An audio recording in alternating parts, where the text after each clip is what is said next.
batata doce, ou aipim, ou para quem come em casa, pode ser um macarrão sem glúten, macarrão de arroz ou de quinoa real, ou, enfim, de qualquer coisa que seja um carboidrato só. Não adianta botar batata, mais isso, mais a massa, mais arroz. Não funciona. Escolhe um só. Bastante vegetais e proteína. Não estão errados os vegetarianos. Eles têm uma boa quantidade de proteína nos vegetais. Mas também não estão errados os que ingerem as proteínas animais. Okay? As melhores proteínas, você sabe que são as brancas. Depois sim, a carne vermelha pode ser ingerida em média 2 vezes por semana, respeitando uma individualidade bioquímica. O que a gente está fazendo é dando o primeiro passo para que tenhamos saúde e o ideal é que depois procuremos um especialista para que nos oriente exatamente conforme a nossa bioquímica, nossa individualidade bioquímica. De tarde, como é que a gente vai ter proteína de tarde? Se eu não tiver como comer ovo de tarde, frango de tarde, o ideal é que eu tenha alguma fonte de proteína. Aí valem sim as barrinhas de proteínas. Uma segunda opção. Vale também os suplementos proteicos.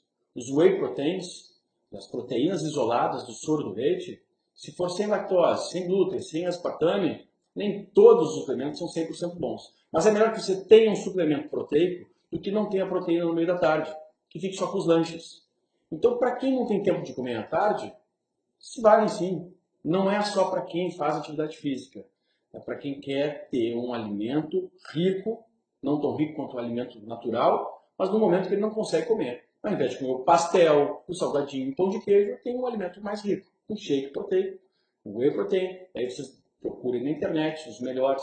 No meu Instagram eu estou sempre dando dicas. Recomendo que pessoas também deem dicas. Mas procurem se informar. Não é qualquer um não. Tá? Passe aí. Então, junto com isso, um alimento proteico, eu poderia ter uma fruta. Maçã, pera. Procure uma tabela de carga glicêmica dos carboidratos. Você poderá escolher as menores cargas glicêmicas, são mais saudáveis, não tem erro, né? Porque normalmente a gente tem medo de errar, mas se eu escolher a banana, enfim, as baixas cargas glicêmicas geralmente são saudáveis para quase todas as pessoas, mas menos chance de errar. E à noite? À noite, o tradicional é evitar o excesso de carboidratos, pela consequência na nossa sequência de hormônios que são secretados durante o sono. E quais são os carboidratos que são possíveis à noite? Baixa carga glicêmica. Aí a gente parte para os vegetais novamente. Então evite carboidratos à noite como arroz, a batata amarela. Tente as frutas, no máximo as frutas, os vegetais, as verduras, as saladas, carnes brancas. Okay? Sopas prontas não são bom negócio. Fuja dos industrializados, sempre que possível. Para que no momento que não haja outra possibilidade, aí sim, né? Mas para ser exceção à regra, que isso não vire a regra. Ok? Então você entendeu essas 5 refeições diárias? E para quem faz atividade física? Antes da academia, sempre uma fonte boa de carboidrato. Aí eu recomendo batata doce, que é o melhor deles. E depois da academia, uma fonte rápida de proteína. Aí você deve ser orientado por um profissional a buscar, sim, um shake de proteína de excelente qualidade para que você receba rapidamente aminoácidos e seu músculo seja alimentado. Tá ok?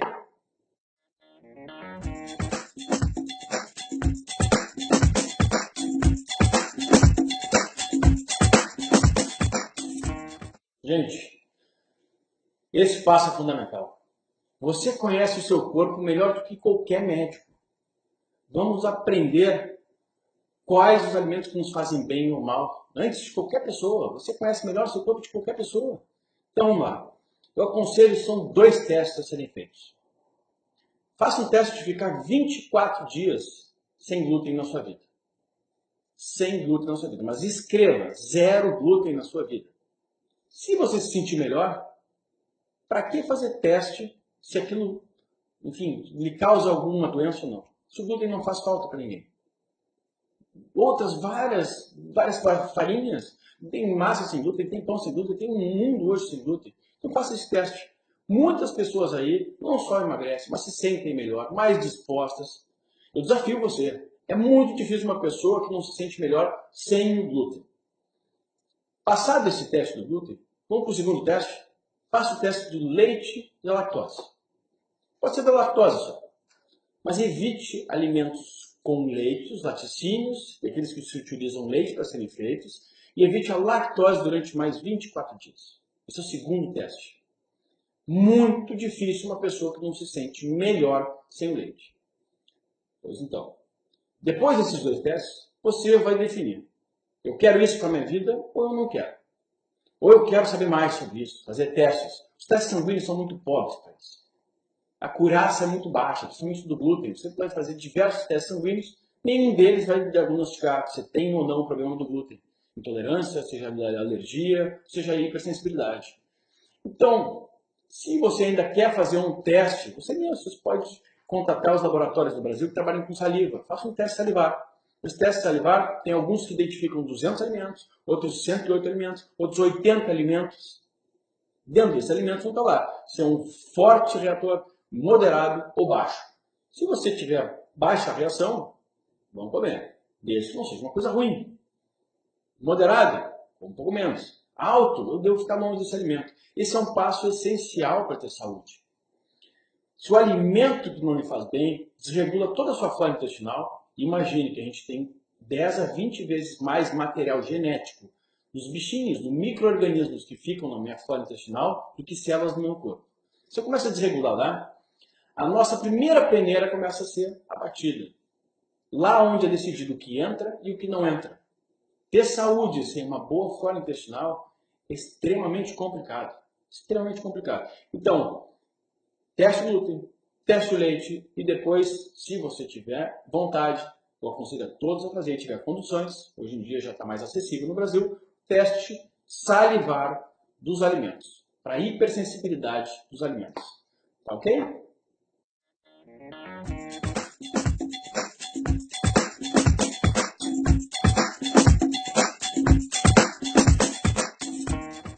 Quarto passo, e muito importante.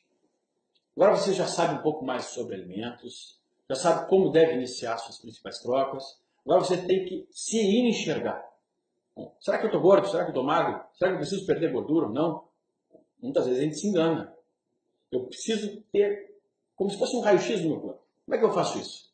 Sabe aquela medição que se faz com gordura corporal? Pega uns aparelhinhos e mede a gordura em cada parte do seu corpo, que os professores de educação física geralmente fazem. Bom, aquele é um primeiro passo. Tem um outro passo, que também é bem acessível hoje no Brasil, que são os aparelhos de bioimpedância. Os aparelhos também conseguem mensurar a quantidade de gordura que você tem, quantidade de líquidos, de água, de hidratação, quantidade de músculo e a densidade óssea, quantidade de osso. Se eu não souber mais ou menos as proporções de cada coisa do meu corpo, eu não tenho como imaginar se eu preciso perder mais ou menos peso. E onde está o meu foco? Vamos comparar duas pessoas aqui. Eu pego uma mulher obesa, de 1,60 m, pesando 100 kg. Obesa, só gordura. Essa mulher não tem saúde. Aí eu pego um homem de 1,60 m, pesando 100 kg, de pura massa muscular. Ele está muito mais saudável que essa senhora. Eu não estou colocando esse homem como um modelo de saúde. Ele tem excesso de massa muscular, ele trabalha com isso. Mas as composições físicas são completamente diferentes. Uma está muito propensa a todas as doenças da obesidade e o outro não, está com alguns problemas relacionados talvez ao uso de substâncias inadequadas para ganhar esse tanto de massa muscular. Mas ok, são pessoas completamente diferentes. Eu não posso colocar o IMC. Não pense mais em IMC, não pense em balança. Procure pessoas, pelo menos para lhe orientar, as quantidades de gordura que você tem, de músculo e de osso. Por que isso é muito importante? Geralmente, esses tratamentos para emagrecer fazem com que você perca bastante peso. Esses mais efetivos, entre aspas. Ok, mas o quanto que eu perdi de massa muscular? O quanto que eu perdi de gordura? O quanto que eu perdi de qualidade óssea, qualidade metabólica? Toda vez que eu sofro esses desequilíbrios, essas gangorras, né, esse efeito sanfona, geralmente, quando eu engordo, quando a gente ganha peso e está insatisfeito, a gente ganha gordura. E quando eu emagreci, o que eu perdi? Será que foi gordura ou foi músculo? O músculo pesa muito mais que a gordura. Então é muito comum de acontecer. Olha, minha balança está baixando, excelente, não estou comendo nada. Aqui estou perdendo músculo. No momento que eu engordo, eu ganho gordura. Está entendendo? Fica fácil, né? Eu devo procurar orientação para que eu perca massa gorda. Preciso perder gordura. Massa muscular, eu devo preservar. Até porque se a gente tiver afim, realmente, como eu, de viver até mais de 100 anos, nós devemos preservar a massa muscular para poder permanecer ativos. Coração é músculo, diafragma é músculo, eu preciso para respirar, para ter para batimento cardíaco, para caminhar, para correr. Enfim, para viver uma vida plena até a velhice. Ok? Tá bem compreendido isso aí? Vamos para o próximo também.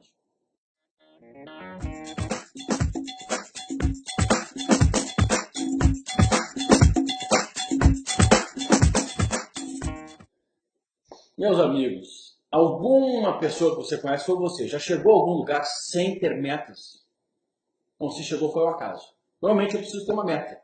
E as metas são aqueles objetivos factíveis. Aquilo que eu tenho, pelo menos, grande chance de atingir. Para ter meta de emagrecer, não adianta eu pensar, vou começar uma dieta, eu vou cortar 100% disso, ser radical. Se eu não tenho, se eu nunca fiz nada. Então, se você está no estaca zero, nunca me cuidei, eu já tentei diversos tipos e não consegui.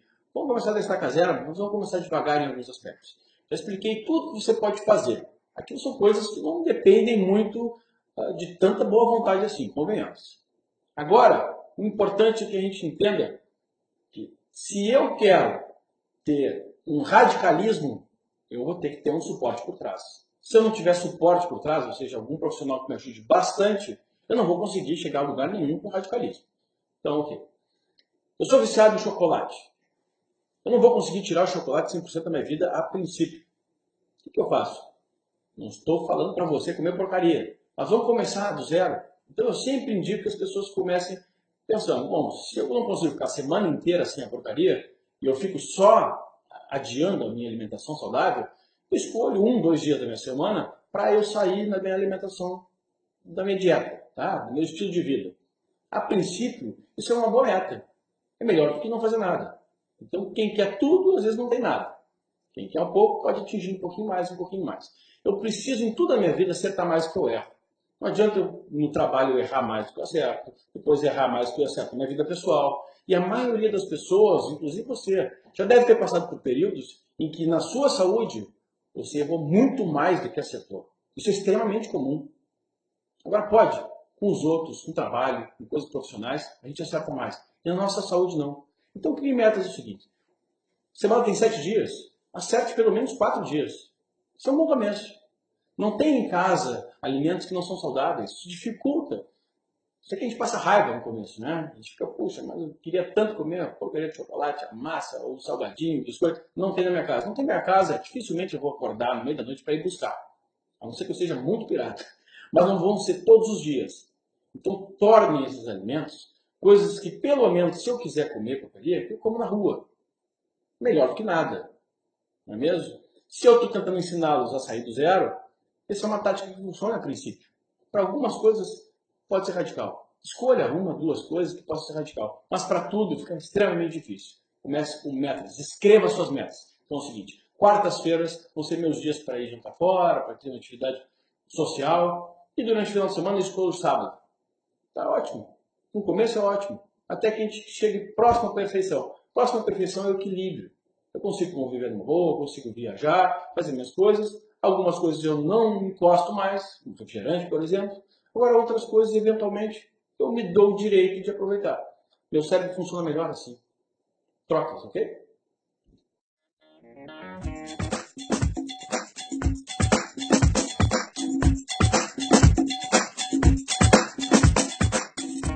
As atividades físicas são essenciais. Nós não somos seres que fomos feitos para ficar sentado o dia todo. Se nós só temos 1 hora por dia, enfim, meia hora por dia, é meia hora. Temos que aproveitar todo o tempo que a gente tem, ocioso, para realizar atividades físicas. De preferência, o melhor momento para realizar é de manhã.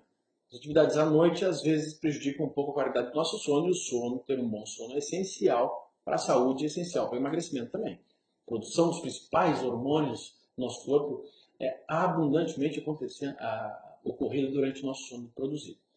Então, atividades físicas, vocês devem se aprofundar, pesquisar sobre atividade para cada pessoa, para cada individualidade. É um tema muito longo. Procurem especialistas. No Instagram, eu indico frequentemente alguns especialistas que falam bastante sobre isso. Agora sim, não faço nada. Dá para começar com caminhadas? Dá. Caminhada é realmente efetivo para emagrecer? Não. Mas tudo bem, mas é um bom caminho. É um bom começo. partir daí, corridas, essas coisas devem ser bem avaliadas, tá? Isso tem algumas particularidades para cada pessoa. Agora, em termos de atividade